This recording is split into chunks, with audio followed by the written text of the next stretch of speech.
Good morning, good afternoon, good evening. This is the Playbook of the Wealthy podcast. My name is Dave Grant. My co-host is Heather Townsend. Today, we are giving you an update on Social Security because lots of things have changed and we're going to just dive into them. There's 4 sections to our podcast. If you've not been here before, you're going to learn about us professionally, personally. We're going to dive into content and then we're going to answer some questions. If you have been here before and you haven't liked, commented, subscribed, followed, sent it to your mom, do it now, because you should have done it last time. We're a financial services podcast. We do have disclaimers. I apologize, but they're going to be really quick. Here we go. All opinions expressed by Dave Grant and Heather Townsend are solely their own opinions and do not reflect the views of their respective wealth management firms. This podcast is for informational purposes only and should not be relied upon for investment decisions. Nothing in this material constitutes a solicitation for the sale or purchase of any securities. Clients of Retirement Matters and Townsend Financial may maintain positions in the securities discussed in this podcast. Now we're through to disclaimers. The first section of our podcast is where you get to learn about us professionally and what major things are happening in our business in the last 7 days. Heather, you're going second. And for me, I am definitely streamlining things. We are, when I say we, it's me and 2 others of my team. We are pretty much streamlining our processes. We're making as much room as we can for new clients and full work to kick in the next 3 months. So it's one of those downtimes in the summer where we're just nose down making things better. So nothing major. I do not understand this. My employee always makes fun of me about this. This happened when she was working with other advisors till she switched over to me to 100%. But she's like, you're busy in the summer. My clients are keeping me ridiculously busy. That was my plan, Dave. But just yesterday, guess how many unexpected client calls happened? 17. That would break me. 4. Okay. 4, but it's a lot. I mean, my clients are still really busy right now and things are popping up. Oh, nothing bad, but just, they're busy and, I'm here for them. All right, let's dive in. So we are talking about Social Security. There has been some changes recently. They've affected a lot of government workers and people trying to claim on their spouse who's a government worker and all these different rules. And there's also some updates just based on the system. Heather, start us off. The major question that I think is always on people's mind is, especially for our generation, is they think it's going away completely, right? Like the headlines, everything. Wouldn't you say that's kind of the gist? We know that the knowledge, we know what's actually happening. Mm-hmm. But I think people, at least my friends, my clients at my age think, oh, I can't even count on that. And yeah. You would agree? Yeah, I have some clients who don't want me to put it in their plan and they're 50. I'm like, all right, relax. Yeah. And so for our listeners, let's go with some facts. Technically, by 2033, which is in 8 years, it is going to be some of it is going to be depleted, but not 100%. Benefits are, if Congress does nothing, benefits will be depleted by down to 77 to 80%. So let's say you're earning $3,000 a month, you will get 77% of that instead of 100. And here's what I think. What if I was a politician? I'm just thinking logic. But if I want to make a lot of people mad and become unfavorable, I'm going to let that happen. I'm basically going to be like, okay, your Social Security's cut. No politician is going to do that. That's like political suicide. Mm-hmm. And also for people who are voting for you, the majority are older, but you're not going to do it for your largest demographic of voters who are retired. And I don't know. I don't care what side you're on. Blue, red, pink, whatever. You're getting Social Security. You want that to continue. Mm-hmm. So I still have it in my plans. I'm not really concerned about it completely going away. Congress is going to have to act. One way they could act is raise retirement age, raise the payroll cap. Right now, I think you are only taxed at 6.2% on the up to 168. I think it's 168,600, 168 and change, 168,000 and change. And that raises, I think, every year with inflation. It hasn't been indexed, though. That's the problem. It's been a static raise each year. So 2 things in that can be changed. Like get rid of that 6.2%, raise it to 8, 9, 12, 14, whatever it's going to be. and then just drastically get rid of that cap. It exists for no reason at all. Like if you make $1 million, why should you not be paying 6.2% on all of that to go into Social Security versus just a cap of 168? It doesn't make much sense. No, and I don't know about raising the retirement age much more. 70 is when you basically have to take it at that point, right? So, and I don't feel like, we were for a long time, people were living longer, but I mean, at least based on the studies I've read, I don't know if new ones have come out in the past year, but we're kind of flat now. People aren't raising that living expectation anymore. Are you talking about longevity? Yes. Thank you. Yeah. So Social Security, when it was designed, was meant for like 2 to 4 years when someone left work and then they claimed it and then they died. And now people are leaving at 62 and claiming until 92. Now it's funding 30 years if they claim early. And we haven't really made too many changes to the system. I mean, maybe you could match it to RMD. I could see that. Mm-hmm. That would make sense to me. So 72, 73, 75, depending when you're born. Mm-hmm. So what are you doing with your clients right now? When do you normally have your clients take Social Security, Mr. Retirement Expert? Oh, expert. I got warned about using that phrase. Oh, really? Oh, yeah. Just say you're a genius. Let's just go even higher. All right. Genius. No. Great. So Social Security, I'm mapping it into all plans and just doing various different scenarios with people. I'm never telling people to take it early. So if you're not aware, you can take Social Security from the ages of 62 to 70. Full retirement for most people is either between 66 and 67. Most people are either taking it at 67 or they're waiting until 70. The big questions come in is if you have a spouse involved, if there's income disparity, if there's age gaps, if there's health differences. Then we start to play around with a whole bunch of scenarios to say, okay, well, if there's health issues, you should probably take it earlier. But if your spouse is way younger and they're going to need those benefits, well, maybe you don't take it earlier, maybe you take it later, so you get a bigger benefit and their spousal benefit is bigger. Social Security claiming is a huge puzzle. It's complicated. There's software developed just for it. Yeah. So for people who say, I'm going to retire and I'm going to take it at X age, that's just one question you have to ask yourself. And if that's the only question you ask yourself, you're doing it wrong. One of the things that I see people do is they take Social Security too early because they're unaware of that 8% increase if you just wait another year. Each year, it's an 8%. And most of my clients don't have pensions, right? Pensions have pretty much gone away. They're rare. So that's kind of clients' guaranteed income, right? Like stable income. And so for most of my clients, if they're going to live at least till their mid-80s, let's just say, I am having them wait until 70, even if they're retiring in their 50s. Yeah. That 8%, I want to lock in the highest benefit amount that I can for them.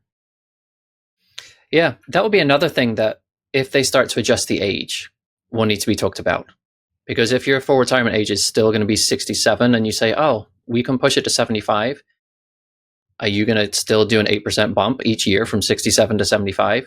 Because that could mean some of your benefits are like $55,000, $60,000. That's going to be another weight on the system that can it take. And especially if you're taking it 75 and living to 105. Now you're finding that for another 30 years.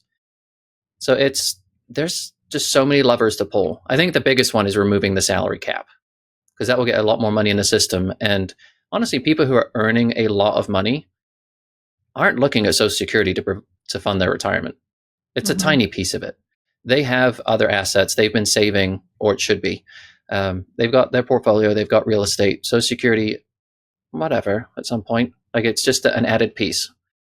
But if it can help shore up the system for people where that is a major part of their retirement, I think that's on them to help society. I have a client story. This was actually a first for me and sad.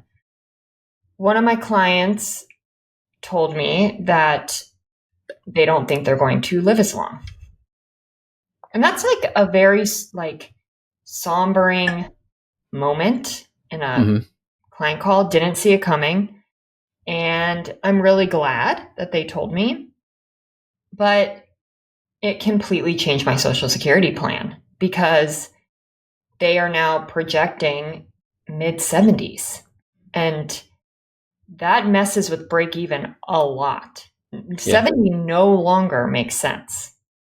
And so, but they aren't sure, right? You never know, right? This is like 10 years out. So we don't know, what if with advances in healthcare, you do live longer, right? So I have to also hedge against that. There is no guarantee on when people are going to pass. But I am changing the plan to have them take it earlier for sure. And that spouse, if they do take it earlier, it will also change if they do pass before the other spouse turns 70. I will then have them pull on their spouse and then switch to theirs at 70. So it completely changes the plan. It does. Yeah. Longevity and health really affects things. And it was not a fun scenario to run either. No. Yeah. Yeah. That's when the theoretical mathematical becomes real, and it's not as nice. I need to get this off my chest now. We're talking about the rule changes for government employees. Go. I know. Go. It's so exciting. It is actually. It's a big change. All right. So we're going to get nerdy. And by we, I say me. And I'm about to learn you something. There are two provisions in the Social Security Code. One is called WEP. You're about to learn them something? That's right. I'm digging into my Southern roots. Teach them something? I'm about to learn you something, Heather. Oh, UK comes from Southern? Okay, whatever. Keep going. So there are two rules in the Social Security Code. Acronyms are WEP and GPO. WEP is the windfall elimination provision. GPO is the government pension offset. How it used to work, this is what you can forget after I've said everything. WEP was if you earned a government pension, but you were a career changer and you also earned Social Security, your government pension would offset your Social Security and it would take it down to a small amount, depending on how big your government pension was. GPO, that's if you were deciding to claim on a spousal benefit or a divorced benefit. If you had a government pension, the same formulas would happen, except it could take that Social Security benefit down to zero. So you would not get anything and you just get your government pension. Those rules have been eliminated. So now, if you are a career changer and you've got a government pension, or even if you just work a night job and you got Social Security, you can collect full benefits on both. That's insane. The other one, GPO, the government pension offset, is gone. That means that if you are married to a private sector worker who gets Social Security, you get a government pension. There are no rules. You can claim 50% of that spouse's benefit or divorced benefit or survivor benefit. There's no restriction based on you claiming survivor benefits or spousal benefits anymore. Do you have any clients that this affected their plan a lot? Me and half of my client base. I had to redo all their plans. How fun is that? Did it really did retirement probability of success go up 10, 15%, shoot up to 100%? What happened? It changed some of them. For some of them, if they were both teachers, this didn't change anything because neither of them had Social Security benefits. So it was like, okay, great. But if it's a teacher married to a private sector employee, yes, drastically changed retirement success. Because what used to be we're no longer allowed to claim any spousal benefits, it now became, we have $15,000 a year extra in income. I was like, that's material. Awesome. It's awesome. I wonder, I researched this and they said Social Security will be reaching out to those that are affected. Do you have any thoughts on that, Dave? Depending on which provision it was, there was back pay up to a year. They reached out to some people really fast. For others, they had to just be in touch with the office and say, okay, how about now? How about now? What about today? So some people have got their benefits, others are still waiting, but there is a back pay of 12 months, which is really nice. Divorce. Yeah, this is where it gets messy. Yeah. I mean, I actually think Social Security is messy. I don't think it's very clean. I mean, it's clean when you pull, but anything else, it gets complicated. There's just so many rules when it comes to divorce and what that means for Social Security benefits. So it's, you can't claim if you remarried, or it becomes, you can only claim if you're 62 and older, if your spouse is at a certain age. there's so many things that have to align in order for this benefit to make sense. Yeah. And for some people, it's their only option. So if you're divorced and your spouse was the breadwinner, you can collect on their Social Security that you have to have been married for 10 years, right, Dave? Mm-hmm. Yeah. So, but this goes away if you remarry. So that is also a really important thing to consider if you're, I don't know, in your 50s about to retire. You might have a new boyfriend or girlfriend, and you're planning on claiming on your ex's Social Security. Might want to stay boyfriend, girlfriend. It can be a big difference. If you left a large earner as an ex-spouse and you're getting hitched to someone who is not quite there and you don't have benefits yourself, that could be a huge reduction in your retirement income. Mm-hmm. Granted, don't choose money over love, but it's an important decision. What's interesting with my mom, until she got sick, but I was actually going to have her, my mom and dad are divorced, and I was going to have her collect on my dad's Social Security because, he was the higher earner. But then switched to hers at 70. And that, she could take it. We were going to have her take it at 65 when she got on Medicare. That's when she was going to retire. That's a huge difference. That's like 5 more years she can collect Social Security and still get her big bump of 8% at 70. It was amazing. Now, of course, again, going back to longevity, now that she, I'm worried about, how long, I had her collect very early, the higher amount. But yeah, it's very fascinating. Going into our next segment. It's called What Would You Do? 3 questions. They're all amazing. Oh, are they?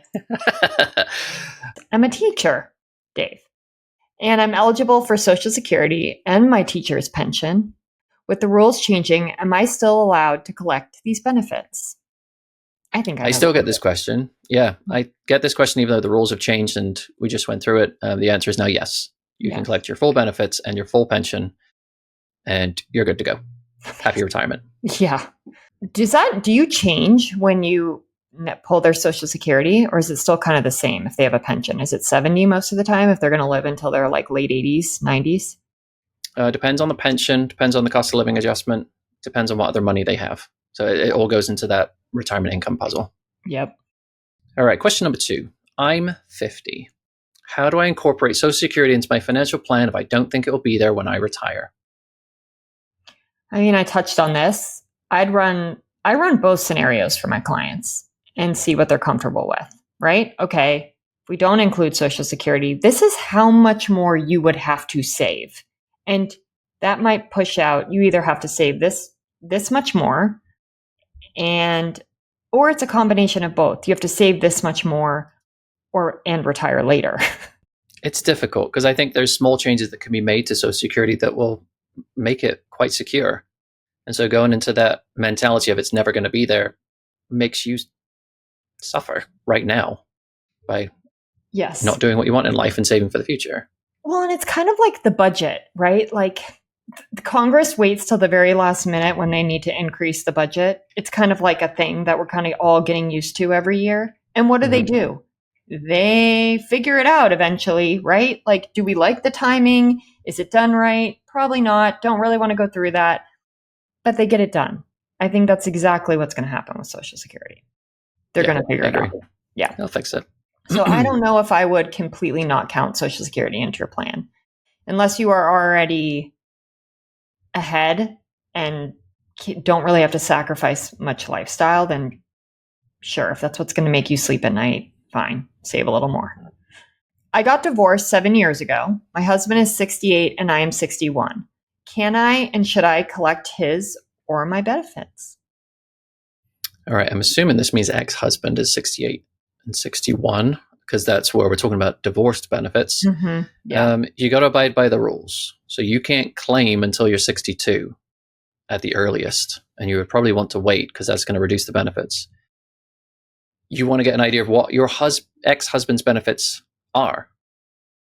And then compare it to what yours are, because you're only going to get 50% of his. you're going to get 100% of yours. So chances are 50% of his might be less than 100% of yours. And then it doesn't even come into the conversation. And really quick, I want to say this because I know we do this every day, but some people might not just know. To get what my dad's Social Security was, is I called with my mom. Like, you call Social Security to get those amounts. I don't think my mom didn't get a statement of my dad's Social Security. We had to call to find out. And I think that's something we should tell people. Yeah, you do need to call. You typically need to have a social. Mm-hmm. You'll need to have a marriage and or divorce decree. Like, you have to prove that this was real. Mm-hmm. Even they have the records. Like, they will be able to find this, but they just need some help figuring out where to look. Yeah. And then look at, okay, well, what does this look like in your plan? If you took your ex-husband's benefit, when should you take it? If you take your benefit, when should you take it? How does that all play into your whole retirement income picture? This isn't a siloed question. This plays into your whole outlook. Yeah. In summary, unless you are really knowledgeable about Social Security, I actually think anyone approaching retirement, if they are not financially savvy, it's so complicated. There are so many things going into it. At least even pay for a one-time plan. If you can't afford ongoing, pay for an expert in this. Yeah. If you plan wrong, you could leave a ton of money on the table. Or run out. Yes. Last segment, it's called Highlights. This is where you get to know about us personally, because why wouldn't you? Heather, what's your highlight? I don't know. I'm still, I can't believe I'm answering this. It's not clear. I'm still swimming from living in this patio home, the remodel. We went and visited the remodel yesterday. So we're a week and a half in. Demo is almost done. And the floors are already being grind down so that the new flooring can go in. And we're only 6 work days in. That's pretty. I'm like, maybe they are going to finish on time. They're through the easy part where guys get to break stuff and now they have to build it back. You know what else I really like though? They're clean. I go into my house, I left my house very clean because I didn't want the dog hair getting in my new stuff. I left it immaculate. It is very clean. That's good because that doesn't always happen. I know. I'm probably jinxing myself. But now you can have dust everywhere. Yeah. What's going on with you? Full-fledged summer break right now. The nice thing is we invested in e-bikes and scooters for our kids, and now they're fully using them, going to swim practice and basketball camps, and when Eli's going to work at the pool. Unless it's raining, we've said, you're not getting a ride. Get on your bike, get on your scooter, go. And they've handled that. Usually they've been jumping in the car the whole time. So it's minimal breaks in our schedule to drive kids around everywhere, which is great. Every time you talk, it reminds me how different of age our kids are. Just completely different phases. Yeah, 3-year-olds on a scooter going to the park. How does that work? Okay, they're 4 now. But kudos, because I think it's really important to teach kids independence. So I think that's really amazing. Okay, that's the end of our podcast. Thank you for listening or watching wherever you view it. So you can find us on whichever platform you do listen to podcasts. And if you want to watch the video version, you can find it many different places. YouTube, LinkedIn, Instagram. Those are the 3. If you want to send an email to the show and ask us a question or just, send Heather a compliment. No, I love the questions. Email them. Listen to Dave right now. Dave, give the email. Yes, ma'am. hello@playbookotw.com. And we'll see you next time. Toodles.